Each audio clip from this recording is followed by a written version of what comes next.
from the D-List to the PTSD-List. Kathy Griffin has been through it all. Now she's back on the road, trying to make sense of the last few years and bringing her fans along for the ride. Joining us now, please welcome back Kathy Griffin.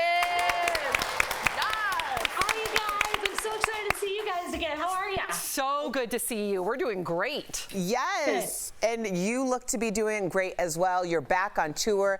Last time you were in Denver, I saw you at the Buell. So I know your act is known for being full of inside info on your social life, and you said you've lost some friends because of it. So were you surprised by that? And did anyone catch you off guard with how they reacted to you?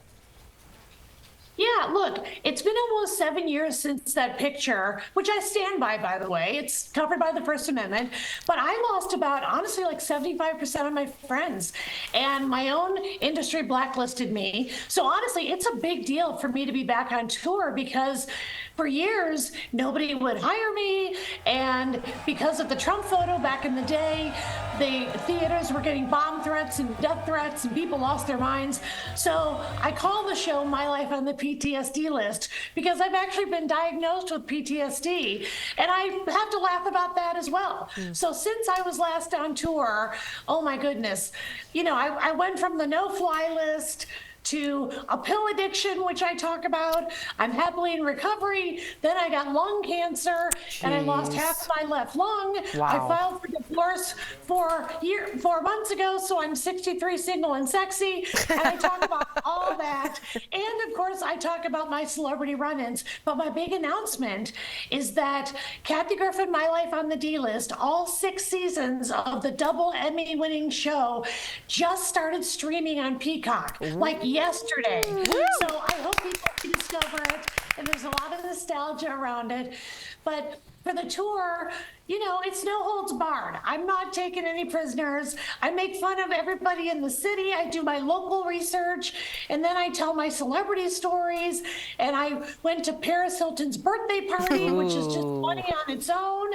And I met Megan Thee Stallion, who I'm a big fan of, and she said that I could be called Kathy Thee Stallion. So I'm just one of those people. The crazy stuff just happens to me, and I gotta laugh about all of it. Well, Kathy, you've been through a lot. I'm glad you're back. People are glad you're back. But you were just kind of touched on my question. When you look back at just the 2020s so far, which celebrity has given you the most material to work with lately? Oh my gosh. Like I said, Paris Hilton gives me a lot of material. The singer Sia, Chandelier, Titanium. Yeah. We went on a vacation together in Mexico where everything went wrong. It was like Lucy and Ethel go to Mexico. So I tell that story. I even have her permission. Of course, I get material from everybody from the Free Britney Mafia to the Swiftie Mafia. I think it's funny that the MAGA people hate the Swifties. And let me tell you, my money is on the Swifties. The Swifties are serious. She is their queen. She is our queen.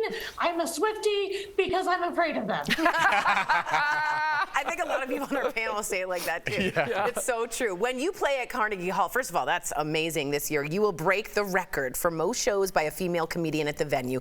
Previously held by the one, the only Joan Rivers. I know Joan is such an inspiration for you. I want to know, what does it feel like to surpass her on this record?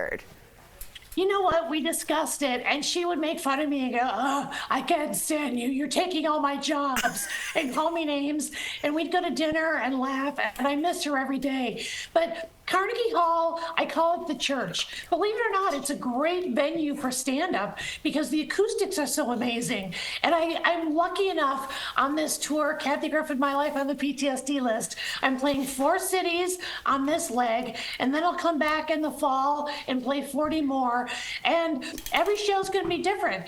But Carnegie, the way the audience shows up, it's more theatrical. Yeah. So it's not like a club where people are ordering drinks and they're at round tables and half of the audience is with their back to you. So I'm so grateful I get to play theaters because it's kind of a game changer. For sure. Oh, I also bring one of my dogs with me on each leg of the tour to comfort me, to add more chaos and madness to my life. That's unbelievable. I love it. I also always loved your relationship with your mother, Maggie, who we lost a few years ago. I just lost my mom 3 months ago yesterday. I'm sorry. Thank you. I'm so sorry. Thank you. And I am still grieving, but I wanted to know how Maggie supported you as a child and into your career, and what you will miss most about her. Supportive moms, you don't get better than that.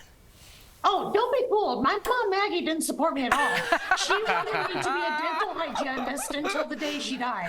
She felt like comedy was fun, and I brought her to every gig, not stand-up gig, but if I was doing a TV part or a movie part, but she did come to all my special tapings, and she finally came around. But her dream was that I would be a dental hygienist, marry a nice Jewish dentist, even though we're Catholic, and that was her dream for me. So in that way, even playing Carnegie Hall, of course I failed her, but she's in heaven now having a box of wine with my dad. And my mom loved her box of wine, so she used to say tip it. So she's tipping it in heaven right now with my dad. And hopefully they're good and drunk. Oh, I love tip it, that. babe. Kathy, congratulations. Thank you so much for coming back on. DBL Nation, you can see Kathy Griffin on the My Life on the PTSD List tour going on right now. So get your tickets at kathygriffin.com.